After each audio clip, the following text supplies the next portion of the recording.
এই দোষ এদেশের সরকার বাহাদুরের। এদেশের সরকার বাহাদুর ক্ষমতার মস্তদে বসার পরে এদেশের জনগণের জান আর মালের নিরাপত্তা দিতে পারে নাই। এই সম্পূর্ণ দোষ এদেশের সরকার বাহিনীর প্রধান যিনি আছেন তার, এবং স্বরাষ্ট্র মন্ত্রী যিনি আছেন তার। জোরে বলেন প্রিয় ভাইরা, আমার কথা ঠিক না বেঠিক? তার দোষ সম্পূর্ণ। আপনি স্বরাষ্ট্রমন্ত্রীর চেয়ারে বসে আসেন, আপনি প্রশাসনিক নিরাপত্তা এদেশের মানুষকে দিতে পারেন না। আপনি প্রধানমন্ত্রীর চেয়ারে বসে আসেন, আপনি এদেশের জনগণের জান মাল নিরাপত্তা দিতে পারেন না। ৯৯% মুসলমানের দেশের ক্ষমতার মস্তদে আপনার বসার কোনো অধিকার নাই। আপনার বসার কোনো অধিকার নাই যদি আপনি মুসলমানের জান আর মালের দায়িত্ব নিতে না পারেন। তাহলে আমরা কি শিখলাম, কি জানলাম?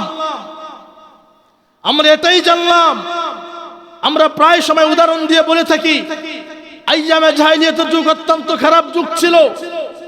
আইয়ামে জাহেলিয়াতের যুগের মানুষগুলো অত্যন্ত পাষণ্ড ছিল। কিন্তু আমার মন সাক্ষী দেয়, আজকে বাংলাদেশে যে পরিমাণ মানুষ হত্যার শিকার হচ্ছে, তার ভাই কর্তৃক বোন ধর্ষণের শিকার হচ্ছে, বাবা কর্তৃক সন্তান হত্যার শিকার হচ্ছে, এরপরে মা কর্তৃক তার আপন কন্যা সন্তান হত্যার শিকার হচ্ছে। আমার মন সাক্ষী দেয়, আজ থেকে ১,০০০ বছর আগে আইয়ামে জাহেলিয়াতের যুগেও এই পরিমাণ নির্মম নৃশংস হত্যাকাণ্ড ঘটে নাই। এই পরিমাণ হত্যাকাণ্ড ঘটে নাই যে পরিমাণ হত্যাকাণ্ড আজকে এই সোনার বাংলাদেশে ঘটতেছে। আমরা আইয়ামে জাহেলিয়াতের যুগকেও হার মানিয়েছি, তাদেরকে পিছনে ফেলে দিছি আমরা। সেই সমাজে বাবা তার কন্যা সন্তানকে ধর্ষণ করে নাই, সেই সমাজে আপন বড় ভাই ছোট বোনকে ধর্ষণ করে নাই। হয়তো ভাই ভাই জমি নিয়ে বিরোধ হয়েছে, মাথা ফাটাফাটি হয়েছে, রক্তপাত হয়েছে, খুনাখুনি হয়েছে, কিন্তু এরকম জঘন্য পাপাচার তারা করে নাই যেটা আজকে আমরা করতেছি। মুহতারাম হাজিরিন, এতগুলো হত্যাকাণ্ড ঘটতেছে, এতগুলো জঘন্য পাপাচার ঘটতেছে, এই দোষকার, এই দায়কার? আল্লাহ রাব্বুল আলামিন এই হত্যাকে কেন্দ্র করে কোরআনে আয়াত নাজিল করেছেন। আল্লাহ বলেছেন, যে ব্যক্তি অন্যায়ভাবে কোন একজন নিরপরাধ মানুষকে হত্যা করে সে যেন সমগ্র মানব জাতিকে হত্যা করবে। আল্লাহ কোরআনে বলেছেন, কোন একজন মানুষ যদি অপর আরেকজন মানুষকে, নিরপরাধ নিরীহ নিরস্ত্র মানুষকে অন্যায়ভাবে হত্যা করে কোনো কারণ ছাড়া, তাহলে সে শুধু ওই মানুষটাকে হত্যা করলো না, সে গোটা পৃথিবীর মানব জাতিকে হত্যা করল। তাহলে বোঝা গেল মানুষ হত্যা কত বড় ভয়াবহতা। শুধু একজনকে হত্যাই এটা সীমাবদ্ধ থাকে না।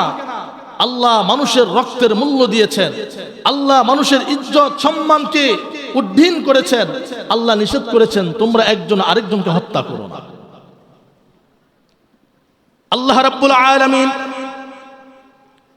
কুরআনুল কারীমের সূরাতুল মাঈদার ৩২ নম্বর আয়াতে বলেন, মিন আজলি যালিক কাতাবনা আলা বানি ইসরাঈল আন্নাহু মান ক্বাতালা নাফসান বিগাইরি নাফস আও ফাসাদিন ফিল আরদ فكأنما قتل الناس جميعا أنه من قتل نفسا بغير نفس। যদি কেউ অন্যায়ভাবে আরেকজনকে হত্যা করে, অথবা আও ফাসাদিন ফিল আরদ, জমিনে ফিতনা ফাসাদ সৃষ্টি করে, আল্লাহ বলেন ফাকান্নামা ক্বাতালান নাস জামিআ, তাহলে কেমন যেন ফাকান্নামা ক্বাতালান নাস জামিআ, গোটা পৃথিবীর মানুষকে হত্যা করা হলো। তাহলে বোঝা গেল একজন মানুষকে হত্যা করা গোটা পৃথিবীর মানব জাতিকে হত্যা করার শামিল। জোরে বলেন, একজন মানুষকে হত্যা করা গোটা পৃথিবীর মানব জাতিকে হত্যা করার শামিল, সমমান গুনাহ হয়। আবার বলেন, একজন মানুষকে হত্যা করা গোটা পৃথিবীর মানব জাতিকে হত্যা করার সমতুল্য গুনাহ হয়। তাহলে হত্যা যারা করে, হত্যা যারা সংগঠিত করে, অথবা হত্যার প্রতি যারা মানুষকে উদ্বুদ্ধ করে, সবাই ভিন্ন অপরাধী না সমান অপরাধী? জোরে বলেন প্রিয় ভাইরা আমার, ভিন্ন অপরাধী না সমান অপরাধী? সমান অপরাধী। আজকে বাংলাদেশের এই নাজুক পরিস্থিতিতে আপনারা জানেন, বিভিন্ন জেলায়, বিভিন্ন থানায়, বাংলাদেশের বিভিন্ন অঞ্চলে, গ্রামে, শহরে, বন্দরে আজকে নারকীয় নারী শিশু হত্যার মতো জঘন্য ঘটনা ঘটতেছে। এই কথা ঠিক না বেঠিক? আজকে আপনি গাজীপুরের দিকে তাকান, যে বাবার কাছে একজন সন্তান সবচেয়ে বেশি নিরাপদ, যে মায়ের কাছে একজন সন্তান সবচেয়ে বেশি নিরাপদ, আজকে সেই মা বাবার কাছে সন্তান নিরাপদ না। কথা মনে হয় মিথ্যা বললাম? একজন বাবার কাছে একজন সন্তান যেই পরিমাণ নিরাপদ থাকার কথা ছিল, সেই পরিমাণ নিরাপদ একজন সন্তান বাবার কাছে থাকতে পারে না, একজন সন্তান মায়ের কোলে থাকতে পারে। হত্যার মতো জঘন্য ঘটনা ঘটে।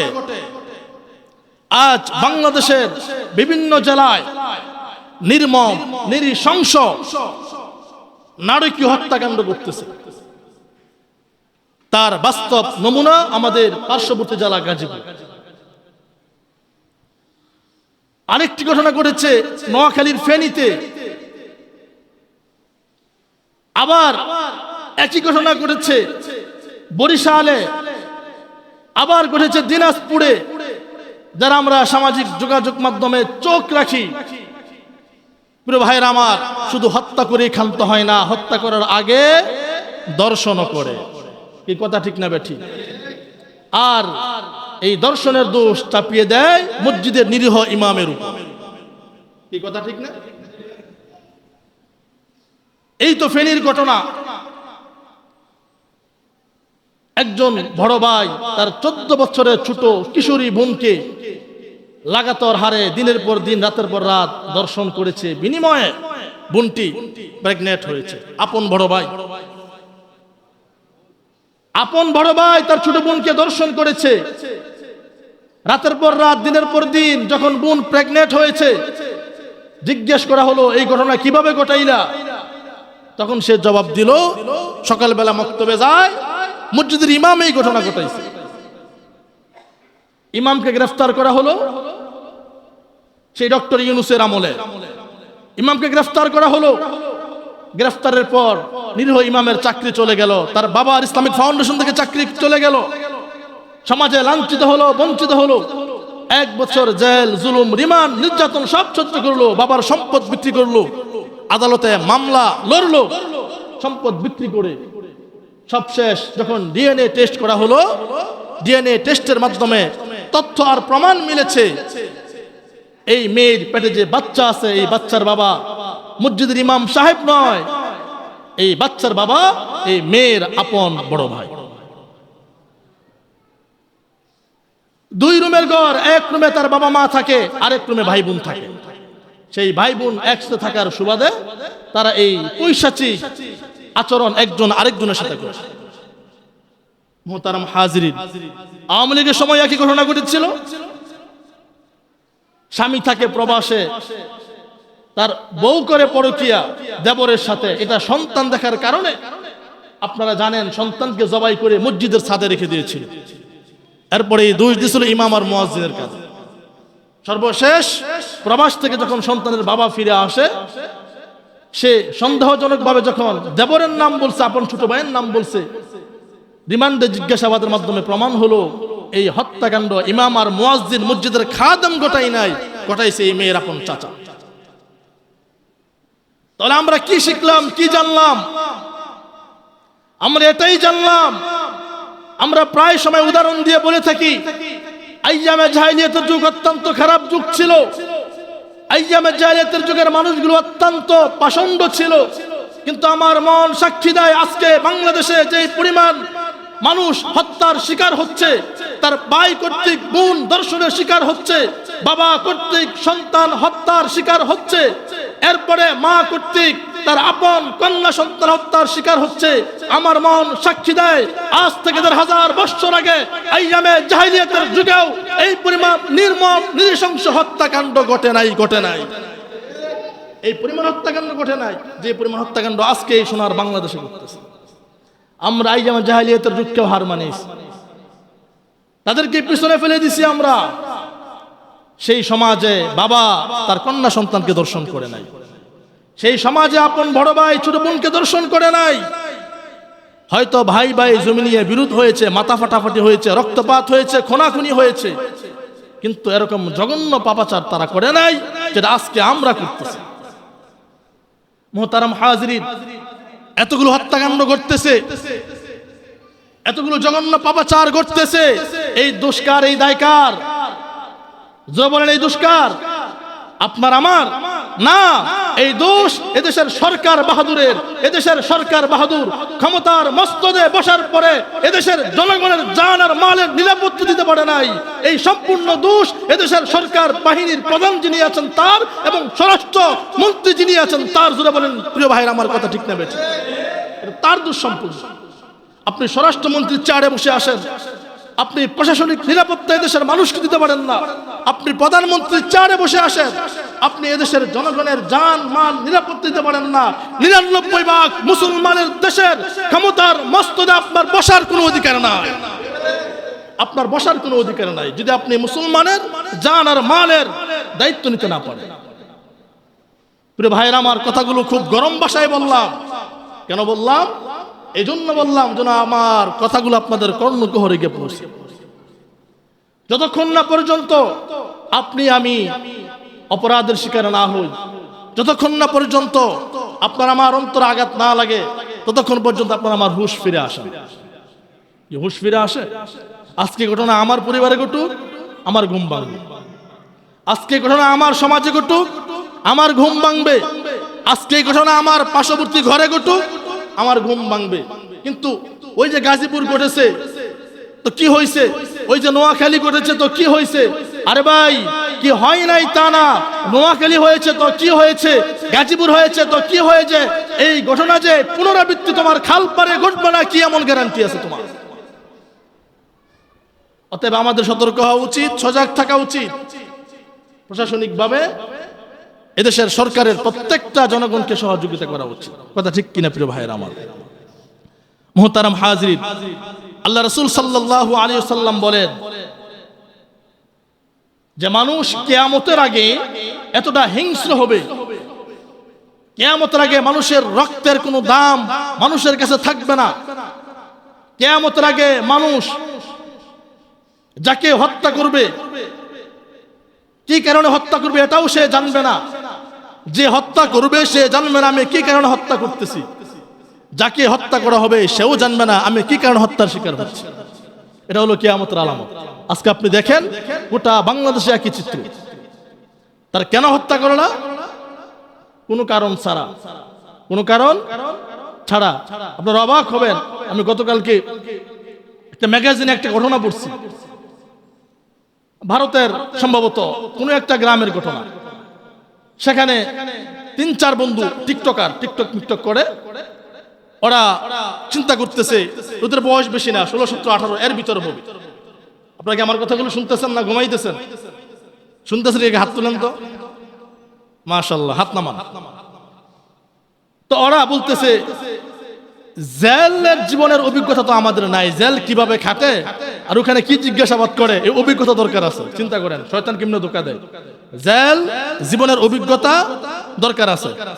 তো জেলে যাইবা কি করতে হবে? তাহলে হত্যাকাণ্ড ঘটাতে হবে, তাহলে জেলে যাওয়া সম্ভব। দেখেন মস্তিষ্ক কি পরিমাণ বিকৃত হলে তারা হত্যাকাণ্ড ঘটাবে, পরস্পরে পরামর্শ করতেছে, হত্যাকাণ্ড ঘটাবে। একটা ছোট্ট বাচ্চাকে তারা 3 তলা বাড়ির ছাদে নিয়ে গেছে। নিয়ে গিয়ে এই বাচ্চাকে তারা মানে আক্রমণ করতে লাগলো।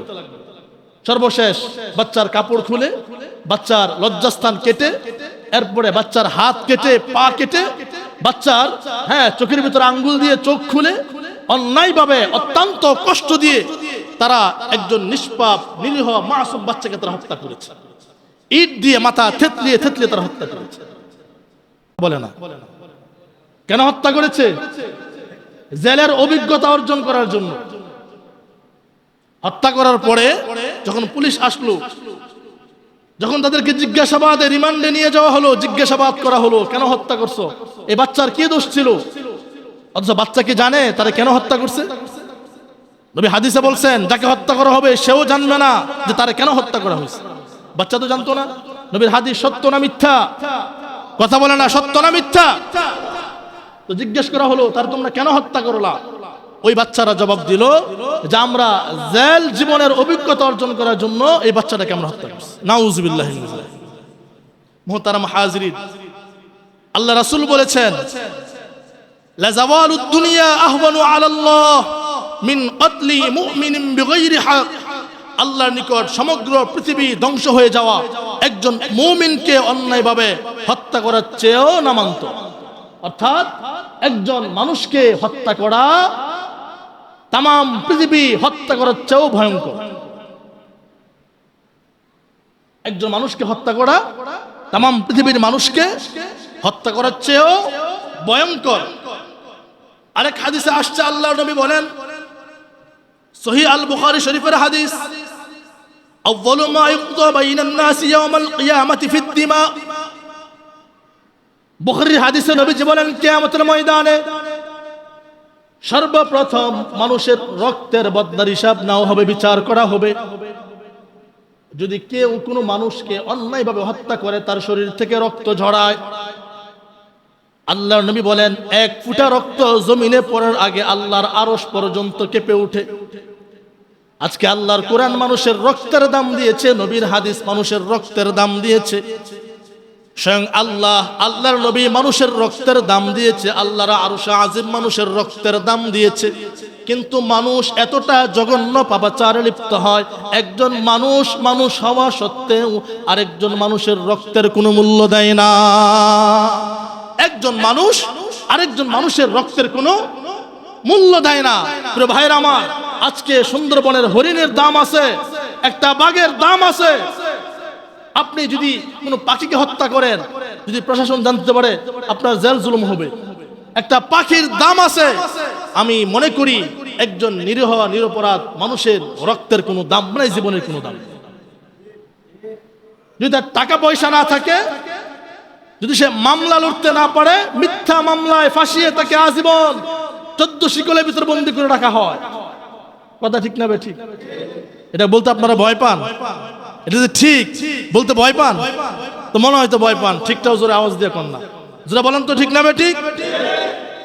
মুহতারাম হাজিরিন, এবার আসেন, আল্লাহ বলেছেন যারা হত্যা করে, হত্যাকারী ভয়াবহতা শাস্তি সম্পর্কে আল্লাহ বলেছেন।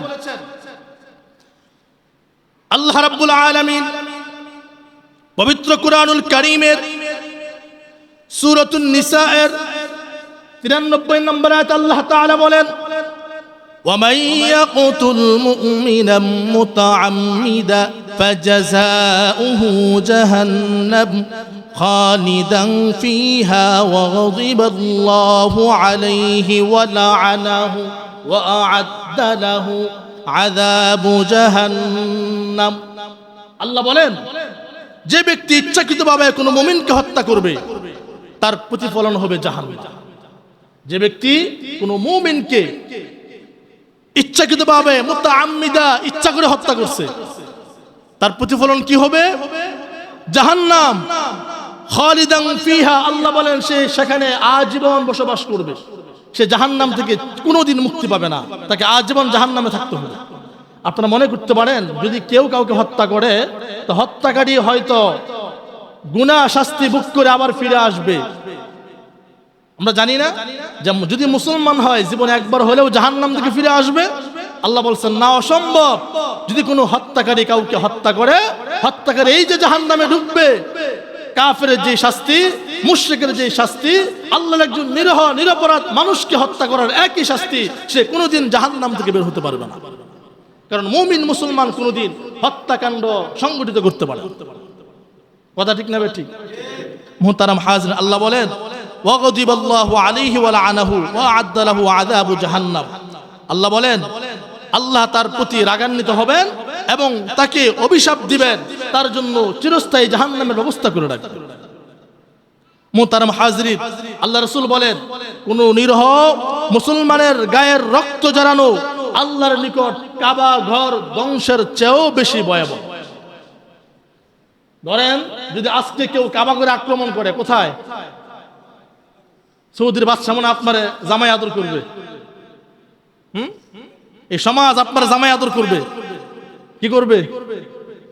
একবারে কতল, কি করবে? কতল করে ফেলবে, হত্যা করে ফেলবে। আল্লাহ নবী ইবনে মাজার 2619 নম্বর হাদিস বলছেন, ইবনে মাজাহ শরীফের হাদিস, যদি কেউ কোনো মুসলমানের রক্ত জড়ায়, এই রক্ত কাবা ঘরে আক্রমণের চেয়েও বেশি ভয়াবহ। সুবহানাল্লাহ বলতেন না? তাহলে বোঝা গেল কাবা ঘরের চেয়ে মুমিন মুসলমানের রক্তের দাম আছে না নাই? যারা বলেন আছে না নাই? মুহতারাম হাজরিন, এই সমস্ত পাপ কাজে আমরা লিপ্ত হব, শয়তান যদি উদ্বুদ্ধ করে আমাদেরকে প্ররোচনা করে, যদি আমরা কোনো অন্যায় করেও ফেলি, অন্যায় ধামাচাপা দেওয়ার জন্য আমরা এই সমস্ত পাপ কাজে লিপ্ত হব না। আমরা হত্যা নামক অন্যায় কোনো কাজ আমরা করব না ইনশাআল্লাহ। দুহাত তুলে আমার আল্লাহকে দেখা, আল্লাহ কবুল করুক, বলেন আমিন। আর জোরে বলেন আমিন। মুহতারাম হাজরিন, আসেন, সময় যেহেতু অল্প।